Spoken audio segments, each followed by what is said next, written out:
बिना श्रद्धा और विश्वास के गंगा स्नान। एक समय शिवजी महाराज पार्वती के साथ हरिद्वार में घूम रहे थे।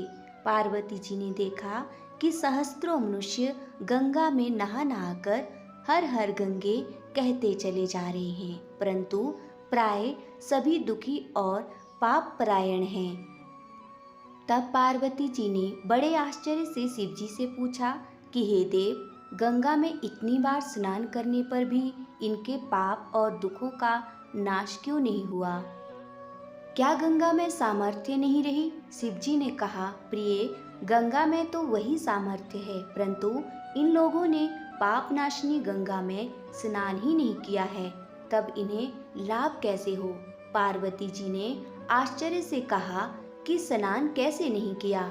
सभी तो नहा नहा कर आ रहे हैं, अभी तक इनके शरीर भी नहीं सूखे हैं। शिवजी ने कहा, ये केवल जल में डुबकी लगाकर आ रहे हैं, तुम्हें कल इसका रहस्य समझाऊंगा। दूसरे दिन बड़े जोर की बरसात होने लगी। गलियां कीचड़ से भर गई। एक चौड़े रास्ते में एक गहरा गड्ढा था।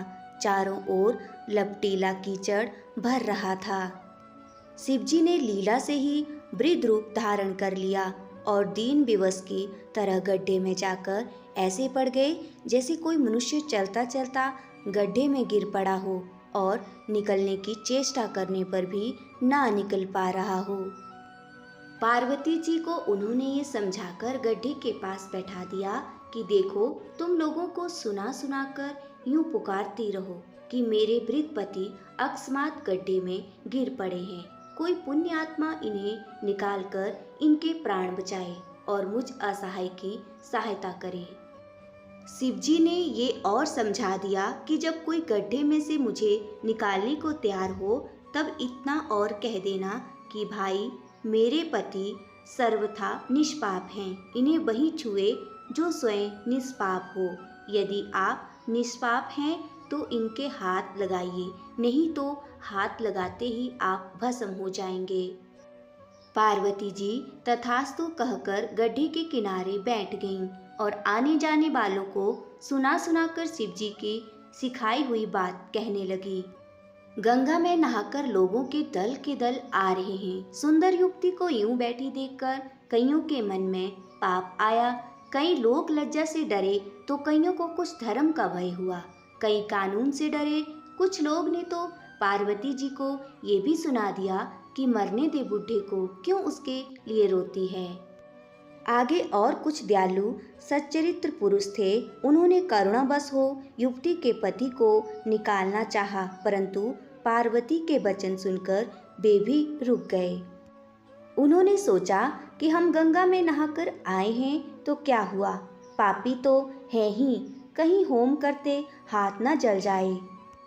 बूढ़े को निकालने जाकर इस स्त्री के कथानुसार हम स्वयं भस्म न हो जाएं। किसी का साहस नहीं हुआ। सैकड़ों आए, सैकड़ों ने पूछा और चले गए। संध्या हो चली। शिवजी ने कहा, पार्वती, देखा आया कोई सच्चे हृदय से गंगा में नहाने वाला। थोड़ी देर बाद एक जवान हाथ में लोटा लिए हर हर गंगे करता हुआ निकला। पार्वती ने उसे भी वही बात कही। युवक का हृदय करुणा से भर आया। उसने शिवजी को निकालने की तैयारी की। पार्वती ने रोककर कहा कि भाई, यदि तुम सर्वथा निष्पाप नहीं होगे तो मेरे पति को छूते ही जल जाओगे। उसने उसी समय बिना किसी संकोच के दृढ़ निश्चय के साथ पार्वती से कहा कि माता, मेरे निष्पाप होने में तुम्हें संदेह क्यों होता है? देखती नहीं, मैं अभी गंगा नहाकर आया हूँ। भला गंगा में गोता लगाने के बाद भी कभी पाप रहते हैं?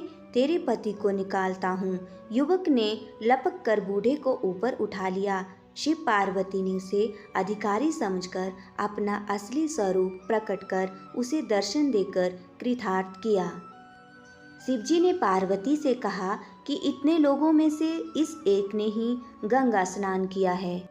इसी दृष्टांत के अनुसार जो लोग बिना श्रद्धा और विश्वास के केवल दम के लिए गंगा स्नान करते हैं, उन्हें वास्तविक फल नहीं मिलता, परंतु इसका यह मतलब नहीं कि गंगा स्नान व्यर्थ हो जाता है।